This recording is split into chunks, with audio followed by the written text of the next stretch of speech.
Film का गाना ध्यान आता है कि आप अंदर से कुछ और, बाहर से तो कुछ और नज़र आते हैं। बाखुदा शक्ल से, हरकतों से तो चोर नज़र आते हैं। ये गाने की लाइन अरविंद केजरीवाल और मनीष सिसोदिया पर बिल्कुल फिट बैठ रही है, क्योंकि जिस तरह उन्होंने कोई भी डिपार्टमेंट, कोई मिनिस्ट्री अपने सरकार की छोड़ी नहीं है जिसमें घोटाला ना किया हो। उन्होंने उनके स्वास्थ्य मंत्री, एक नहीं दो स्वास्थ्य मंत्री पंजाब और दिल्ली के दोनों जेल में भ्रष्टाचार के गंभीर आरोपों में, और जो उन्होंने शिक्षा मंत्री बनाए, जो शराब मंत्री हैं, उनको उन्होंने शराब में घोटाला किया, हज़ारों करोड़ रुपए जनता के पैसे का लूटने का काम किया। और फिर उन्होंने शिक्षा में भी घोटाला किया है। शिक्षा में कमरे, स्कूल बनाकर, स्कूलों में कमरे बनाकर उसमें भी घोटाला किया है। सीबीसी की रिपोर्ट को 2.5 साल तक उन्होंने दबाकर रखा, जनता के सामने नहीं आने दिया।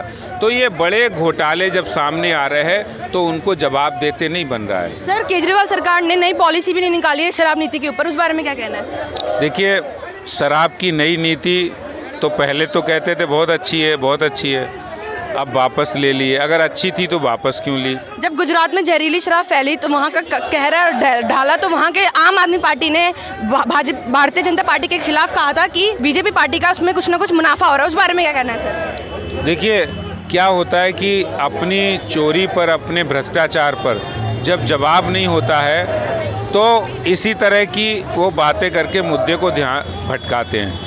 लेकिन आज उन्होंने कहा था कि इलेक्शन का पैसा आप लोग को मिल रहा है, उस बारे में बताइए। देखिए, आज के सिसोदिया और केजरीवाल, जिन्होंने शराब माफिया से मिलकर हज़ारों करोड़ रुपए का घोटाला किया, कमीशन 2% से बढ़ा के 12% किया, शराब की दुकानें रिहायशी कॉलोनी में खोल दी, उन्होंने जगह जगह स्कूल और मंदिरों के पास ठेके खोल दिए, तो ये जवाब उनके पास नहीं है। इसका जवाब आज दिल्ली की जनता जानना चाहती है कि आपने शराब माफिया के 144 करोड़ क्यों माफ़ किए। 30 आप क्यों नारेबाजी कर रहे हैं? हम जो ये मनीष सिसोदिया जी हैं, जो उप मुख्यमंत्री हैं हमारे दिल्ली प्रदेश के, तो उन्होंने जो ये नई आबकारी जो नीति, शराब की जो नई नीति बनाई थी, उसके अंतर्गत इन्होंने करोड़ों रुपए का हेरफेर किया है। उसके विरोध में हम लोग जगह जगह पे ये प्रदर्शन कर रहे हैं, क्योंकि जो ये सरकार आई थी ना, तो उन्होंने भ्रष्टाचार को समाप्त करने के लिए आई थी। लेकिन जब से ये सरकार बनी है तब से ये भ्रष्टाचार हो रहा है। सत्येंद्र जैन जी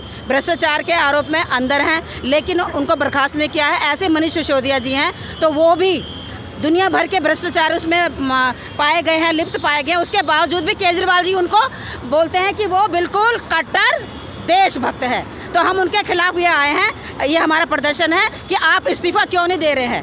तो आपकी प्रदर्शन देने से क्या वो इस्तीफा दे देंगे? देखिए, वो देंगे नहीं देंगे ये उनकी बुद्धि के ऊपर है, लेकिन दिल्ली को जो ये नुकसान हो रहा है, तो उसके लिए हम लोगों को भारतीय जनता पार्टी का हर कार्यकर्ता बाहर निकला है, और इसलिए कि इस भ्रष्ट सरकार का पर्दाफाश करना है। हम अपनी तरह से, और जब तक ये सरकार बर्खास्त नहीं होगी, जब तक ये सिसोदिया जी को बर्खास्त नहीं करेंगे, तब तक हमारा प्रदर्शन लगा रहेगा। ये तो आपकी प्रदर्शन करने से क्या सच हो जाए, सब सही हो जाएगा?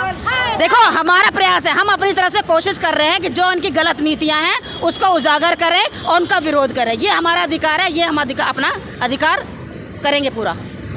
आप लोगों की ये नारेबाजी लगाने से क्या हो सकता है? बहुत कुछ हो सकता है। लोकतंत्र है हमारे दुनिया का सबसे बड़ा लोकतंत्र है कि आपकी प्रदर्शन करने से हो जाएगा? जी, बिल्कुल हो सकता है। आपने महाराष्ट्र में देखा होगा, आप बिहार में देख रहे हो, आने वाले समय में झारखंड में भी देखोगे आप, और सबसे बड़ा प्रदर्शन जो होगा वो दिल्ली में होगा, क्योंकि भ्रष्टाचार के लिए जो है इन्होंने लोकपाल बिल बनाया और उसी की नींव पर ये सरकार बनी थी। और आज जो है भ्रष्टाचार में शायद मेरे ख्याल से सबसे ज़्यादा भ्रष्टतम सरकार हो गई है अभी तक की, यानी कांग्रेस का भी रिकॉर्ड तोड़ेगी, ऐसा मुझे पूरा विश्वास है। और इसका पर्दाफाश करने के लिए हम न सिर्फ यहाँ हैं, बल्कि गली गली में हम जा रहे हैं, घर घर में हम जा रहे हैं, और इसकी जो गलत नीतियाँ हैं और जो इसका दुष्प्रचार है उसको हम पर्दाफाश कर रहे हैं। उससे क्या लगता है आपको, वो इस्तीफा दे देंगे? जेल जाएगा, इस्तीफा नहीं। सीबीआई, ईडी उसको जेल भेजेगी। हमारा काम प्रदर्शन करना है, जनता की आवाज को सड़क तक लाने का काम है। देखिए, भारतीय जनता पार्टी के आज यहाँ लोग एकत्रित हुए हैं, नारेबाजी कर रहे हैं, लोग अटल हैं अपने इस प्रदर्शन को लेकर। ऐसे ही ताज़ा खबरों के लिए देखते रहिए लाइव न्यूज़ 100। मैं साक्षी जल्द हाजिर होंगी।